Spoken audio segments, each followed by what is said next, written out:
Hello, my name is Amy Sturkey. I'm a pediatric physical therapist, and I'm doing a series on just my thoughts on how to work with children on the autistic spectrum. And one of the things that people say they have a really tricky time with is how to deal with a child's behavior. So I wanted to talk through my thoughts and philosophies on behavior. I'm going to do a couple of videos. In this video, I'm going to talk about the functions of behaviors, and according to who's presenting the information, there could be 2 functions of behaviors, there could be 4 functions of behaviors, there could be 5, there could be 6. For I think 7 on somebody else's group. On mine, I think about 6 really important functions of behaviors when you're looking at behaviors you might be dealing with your child. So the first one I always like to try to rule out is medical issues. So when I was growing up, I often had my mouth open. Wow, I had my mouth open when I was talking, or when I was just hanging around. I often just had my mouth open. And my family used to try to get me to close my mouth. Not from just talking, just having my mouth open. And so they would come around and pop me up on my chin to remind me, or Amy, close your mouth. And I never could change that behavior. I also was a big snorer. So my family, my sister particularly, because I shared a room with her, would get me up in the middle of the night and walk me around and get back into bed and try to go to sleep before I stopped snoring. And no matter what they do, they could never change me from snoring. Well, it turns out I have a deviated septum. So no matter what they did, it wasn't going to change my behavior because I had a medical problem behind my behavior that explained it, and there was no way to change it. So one of the things you always want to look at, is there a reason that's medically related? For example, my father, whenever he'd get really hungry, he'd get grumpy. The only way to fix that was to feed him. And the same thing with our kids sometimes. Sometimes our parents will tell me, well, he didn't sleep well last night. And so he could be more hyperactive or more tired the next day because he did not sleep well. I have another child who had ear infections, and when she had bad ear infections, she was really, really clingy, and she was really, I thought that her balance was off, and I was working on fixing her balance. But the core of what needed to be changed was that she had an ear infection. So the first thing I look at is rule out, is there a medical issue that's causing the behavior that's really bothering me or the family? So the second function of behavior is escape.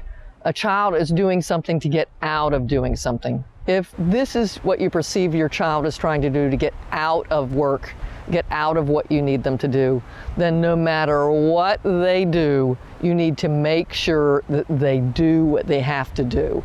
So if you allow them to escape and allow them to get out of your expectation, then they remember that screaming, crying fit that they had worked, thumbs up, I'll remember to do that again. And so they can learn to control you with their behavior.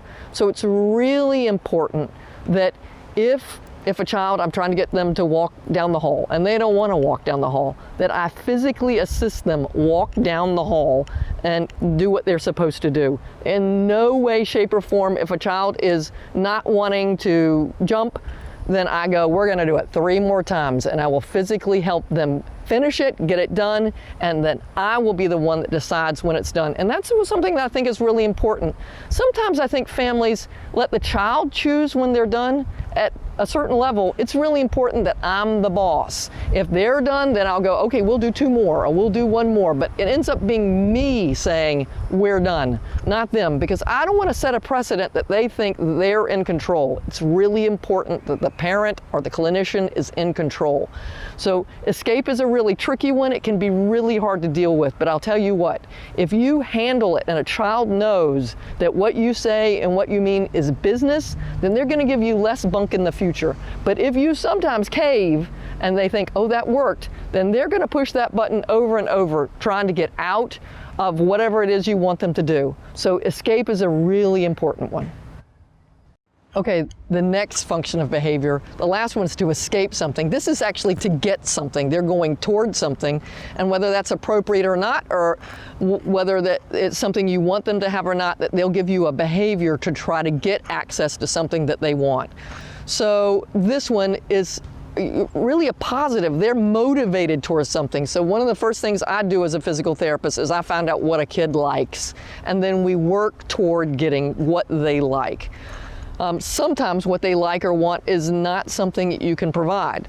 Now the research says with mice, for example, that if a mouse wants some food and they set up something so they push a button and they get some food, and the mice figure out, push the button, get the food, push the button, get the food. They push the button a whole lot.